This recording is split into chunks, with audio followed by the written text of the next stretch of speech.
Guys, welcome back to my next video. നമ്മൾ ഇന്നിവിടെ നോക്കാൻ പോകുന്നത് വേറൊന്നുമല്ല, സലാറിന്റെ ഫൈനൽ ട്രെയിലർ ഇപ്പോൾ റിലീസ് ചെയ്തിട്ട് ഞാൻ കാണാൻ ഒരല്പം വൈകി, അറിയാൻ അല്പം വൈകി എന്ന് പറയുന്നതാണ് സത്യം. ഞാൻ കാരണം പുറത്തായിരുന്നു, വേറൊരു ആവശ്യങ്ങൾക്ക് വേണ്ടിയിട്ട് പോയിരിക്കുകയായിരുന്നു. പക്ഷേ ട്രെയിലർ ഞാൻ എന്താ ഇപ്പോൾ ആദ്യമായിട്ട് കാണാൻ പോവുകയാണ്. എന്തൊക്കെയാണ് ഇതിന്റെ വിശേഷങ്ങൾ എന്നുള്ളത്, അതായത് ഇതിന് മുമ്പ് ഒരു ട്രെയിലറും കൂടി ഇറങ്ങിയിട്ടുണ്ടായിരുന്നു. ആ ഒരു ട്രെയിലറിനെക്കാട്ടിലും ഇതിൽ എന്താണ് വ്യത്യസ്തമായിട്ട് അവർ അവതരിപ്പിക്കുന്നത് എന്നുള്ളത് കണ്ടിട്ട് ബാക്കി സംസാരിക്കാം. രഹസ്യം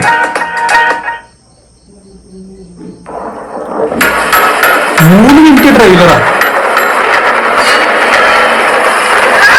കുട്ടിക്കാലം ഒമ്പാല്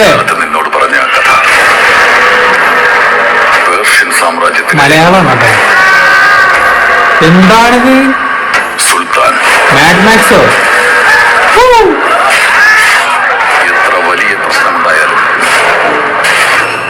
എന്റെ മോനെ, തന്റെ ശക്തമായ സൈന്യത്തെ ആശ്രയിക്കാതെ പരിഹാരം തേടിയത് അണ്ണൻ ബരാർ. എടാ, മെക്കാനിക്കിന് സ്പാനറും റിഞ്ചൊക്കെ ഉപയോഗിക്കാൻ മാത്രമല്ല അറിയുള്ളൂ. അങ്ങോട്ട് കയറി ചെന്ന് പൊടി വല്ല കാര്യമുണ്ട്.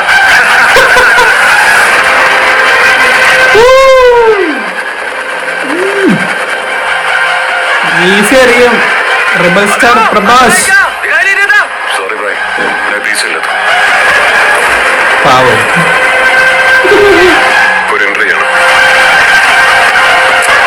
സുൽത്താൻ ആഗ്രഹിക്കുന്നത്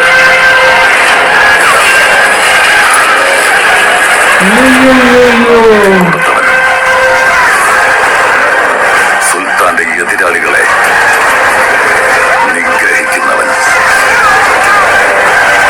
ബിജിഎം ഒക്കെ വേറെ ലെവൽ.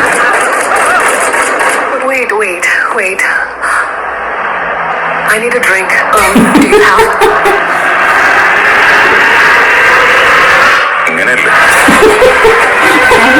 എന്റെ അമ്മയൊക്കെ എന്താണ് മാഡ് മാക്സിന്റെ അങ്ങേയറ്റം ഇന്ത്യൻ വേർഷൻ. അയ്യോ, വെച്ചുള്ള കണക്കുകൂട്ടലുകൾ വില പോവില്ല.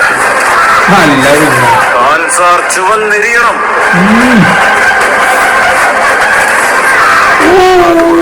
ഒരു കണക്കുകൂട്ടലിലും പെടാത്ത ഒരുത്തിനെയും കൊണ്ടുവന്ന ഭ്രാന്തൻ.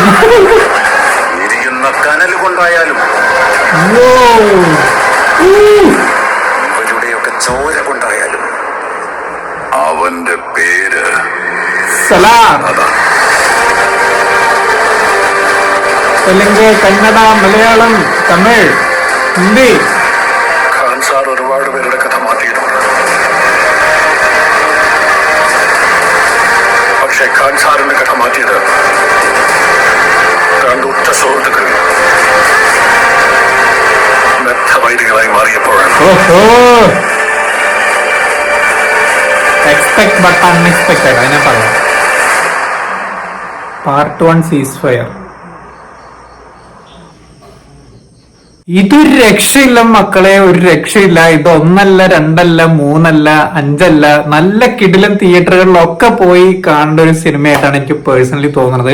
കാരണം എന്താന്ന് വെച്ചാൽ KGF ചാപ്റ്റർ 2 ഞാൻ തൃശ്ശൂരുള്ള ഒട്ടുമിക്ക കിടിലൻ സ്ക്രീനിലും പോയിട്ട് ഞാൻ കണ്ടൊരു മനുഷ്യനാണ്. സോ അതുകൊണ്ട് തന്നെ സലാറും എന്തായാലും കാണേണ്ടി വരുന്നതാണ് എനിക്ക് തോന്നുന്നത്.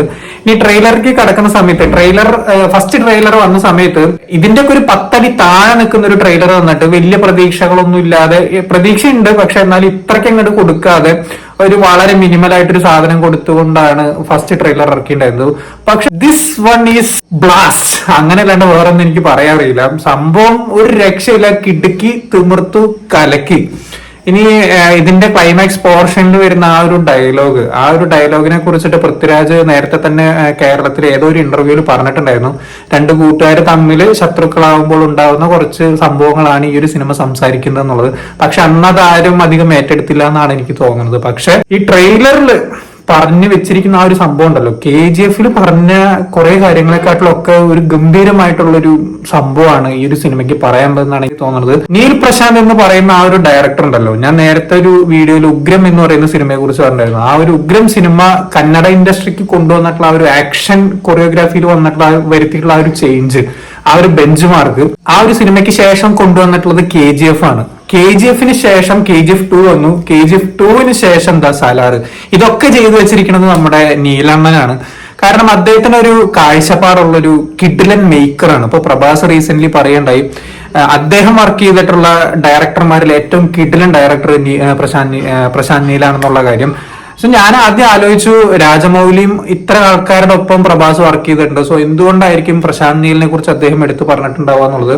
അതിൽ ഏറ്റവും പ്രധാനമായിട്ട് പറയാനുള്ളത് പ്രഭാസ് എന്ന് പറയുന്ന ആ ഒരു ആചാന ബാഹു, അദ്ദേഹത്തിന്റെ ആ ഒരു ആക്ഷൻ മികവ് പൂർണ്ണമായിട്ടും എക്സ്പ്ലോർ ചെയ്യാൻ സാധിച്ചിട്ടുള്ള ഒരു ഡയറക്ടർ ഈ ഒരു പ്രശാന്ത് നീലായിരിക്കുന്നതാണ് എനിക്ക് 100% ഉറപ്പ് തരുന്ന ഒരു ട്രെയിലർ കൂടിയാണ് ഈ ഒരു ഫൈനൽ ട്രെയിലർ എന്ന് പറയുന്നത്. ഫൈനൽ ട്രെയിലർ അല്ല, ഫൈനൽ ഒരു പഞ്ച് അങ്ങനെ പറയാനാണ് എനിക്കിഷ്ടം. ഇതിന്റെ ബാക്ക്ഗ്രൗണ്ട് സ്കോർ, പൃഥ്വിരാജിന്റെ വോയിസ്, പൃഥ്വിരാജും പ്രഭാസും കൂടി ആ നിൽക്കുന്ന ഒരു സീനുണ്ട്. അതൊക്കെ രോമാഞ്ചിഫിക്കേഷന്റെ അങ്ങേ അറ്റമാണ്.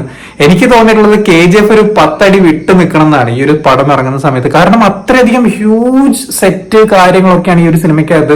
പല സാധനങ്ങൾ കാണുമ്പോഴും മാഡ് മാക്സിന്റെ ഒരു ഇന്ത്യൻ വേർഷൻ കാണുന്ന ഒരു ഫീലാണ് എനിക്ക് തോന്നിയിട്ടുള്ളത്. സോ ഈ ഒരു ട്രെയിലർ നിങ്ങൾ കണ്ടിട്ടുള്ളവരാണെങ്കിൽ എന്താണ് നിങ്ങളുടെ അഭിപ്രായം എന്നുള്ളത് താഴെ കമന്റ് ബോക്സിൽ രേഖപ്പെടുത്തുക. എന്തായാലും ഫാൻ ഷോ അല്ലെങ്കിൽ അതിന്റെ അടുത്ത ഷോ കണ്ടിരിക്കും. പക്ഷെ അത് ഒരു തവണയിലൊന്നും നിർത്താൻ യാതൊരു സ്കോപ്പും ഇല്ലാത്തൊരു ട്രെയിലറാണ് എനിക്ക് തോന്നുന്നത്. അതും പോരാണ്ട് യാഷിന്റെ ഒക്കെ ഒരു ഇൻട്രോയും കൂടിയൊക്കെ ഈ ഒരു സിനിമയ്ക്കകത്ത് ഉണ്ടെങ്കിൽ എന്റെ പൊന്ന് പടച്ച തമ്പുരാനെ ഒന്നും പറയാനില്ല. വേറെ ലെവലിൽ കത്തിക്കേറുന്ന ഒരു സിനിമ തന്നെയായിരിക്കും. ഇതൊക്കെ 1000 കോടി പുഷ്പം പോലെ കയറി പോവും. അങ്ങനെ 2023 നമ്മൾ അവസാനിപ്പിക്കും. കിഡിലൻ ഒരു എന്താ പറയാ ക്ലോസിംഗ് ടൈം ആയിരിക്കും ആ ഒരു സലാറിന്റെ വരവോടുകൂടി നമുക്ക് കിട്ടാൻ പോകുന്നത്. സോ എത്ര തവണ കാണണം എന്നുള്ളതൊക്കെ പടം കണ്ടുകഴിഞ്ഞിട്ട് തീരുമാനിക്കും. എന്തായാലും ഒരു 2-3 തവണെങ്കിലും എന്തായാലും കണ്ടിരിക്കും. തൃശ്ശൂര് രാഗം, ചാലക്കുടി സുരഭി, പെരിങ്ങോട്ടുകര ദേവേല ഫസ്റ്റ് സ്ക്രീന്, VBയില് ഫസ്റ്റ് സ്ക്രീന്, കൊടുങ്ങല്ലൂര് ശ്രീലക്ഷ്മി, എന്തായാലും 5 തിയേറ്റർ കൺഫേം ആണ്. പിന്നെ അതുപോലെ തന്നെ തൃശ്ശൂർ ജോസ്, അത് അത്യാവശ്യം കിഡിലൻ തിയേറ്റർ ആണ്, അവിടെയും കൂടി പോയി കാണാം. അപ്പൊ മൊത്തത്തിൽ ഒരു 6 തിയേറ്ററിന് ഈ ഒരു സിനിമ ഞാൻ എന്തായാലും കണ്ടിരിക്കും. പടം ക്ലിക്ക് ആയി കഴിഞ്ഞാൽ, എനിക്ക് ഭയങ്കര രീതിയിൽ ഇഷ്ടപ്പെട്ടു കഴിഞ്ഞാൽ എന്തായാലും എനിക്ക് ഇഷ്ടപ്പെടുമെന്ന് തന്നെയാണ് എന്റെ ഒരു 100% വിശ്വാസം. ഇനി അതെങ്ങനെ കാപ്പാത്തുന്നുള്ളത് നീലണ്ണനും പ്രഭാസിനും പൃഥ്വിരാജിനും ഒക്കെ മാത്രമേ അറിയുള്ളൂ. പടം ഇറങ്ങുന്നവരേക്കും കട്ട വെയിറ്റിംഗ് ആണ്. വീഡിയോ ഇഷ്ടപ്പെട്ടാൽ like, share, comment, channel subscribe ചെയ്യുന്നതിന് മറക്കാതിരിക്കാം. See you in the next video guys.